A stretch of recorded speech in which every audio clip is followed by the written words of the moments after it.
Hi, എല്ലാവർക്കും സുഖമല്ലേ? എൻ്റെ യൂട്യൂബ് ചാനലിലേക്ക് എല്ലാവർക്കും സ്വാഗതം. ഇന്ന് ഞാൻ കുറച്ച് ഞണ്ട് കിട്ടിയിട്ടുണ്ട്. അതൊന്ന് കറി വെക്കണം. എൻ്റെ മോൾക്ക് ഒത്തിരി ഇഷ്ടമുള്ളതാണ് ഞണ്ട്. എപ്പോഴും പറയും ഞണ്ട് വാങ്ങണമെന്ന്. ഇന്ന് ഞണ്ടിനെ കിട്ടിയപ്പോൾ ഇച്ചിരി 1 കിലോ വാങ്ങി.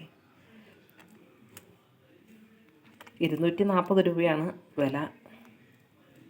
കണ്ടോ, കുറച്ച് ഞണ്ട് കിട്ടിയിട്ടുണ്ട്.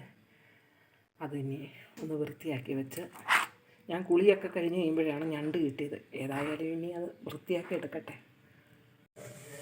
ഞണ്ട് കറി വെക്കാൻ വേണ്ടിയിട്ട് സവോള, ഇഞ്ചി, തക്കാളി, വെളുത്തുള്ളി, ഇത്രയും സാധനം വഴറ്റുവാണ്. കുറച്ച് കുരുമുളക് എടുത്ത് നമുക്ക് പൊടിക്കാം. അരയിലെടുത്ത് വെച്ച് മുളക് പൊടി, കുരുമുളക് പൊടി, മല്ലിപ്പൊടി, ഇറച്ചി മസാല ഇത്രയും എടുത്ത് വെച്ചിട്ടുണ്ട്. ഞാനിത് വിറകടുപ്പിലാണ് ഉണ്ടാക്കുന്നത്. ഇത് ഏകദേശമായി വരുന്നുണ്ട്. ഞണ്ട് ക്ലീൻ ചെയ്തെടുത്ത് വെച്ചിട്ടുണ്ട്. 1 കിലോ ഞണ്ടാണിത്. നമുക്കിനി ഇതിലേക്ക് ആവശ്യമായ മസാലകൾ ചേർത്ത് കൊടുക്കാം. നന്നായിട്ട് വഴറ്റിയെടുക്കാം.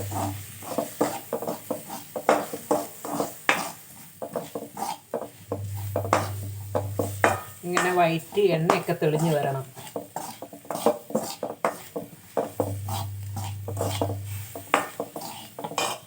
ശരിക്കും ആയി വന്നിട്ടുണ്ട്.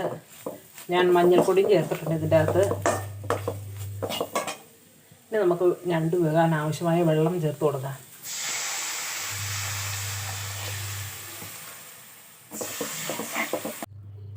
ഇതാ വെള്ളം ചേർത്ത് കൊടുത്തിട്ടുണ്ട്.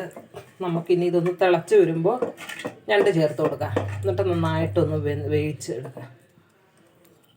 ഇത് തിളച്ച് വന്നിട്ടുണ്ട്. ഇനി ഞണ്ട് ഇട്ട് കൊടുക്കാം.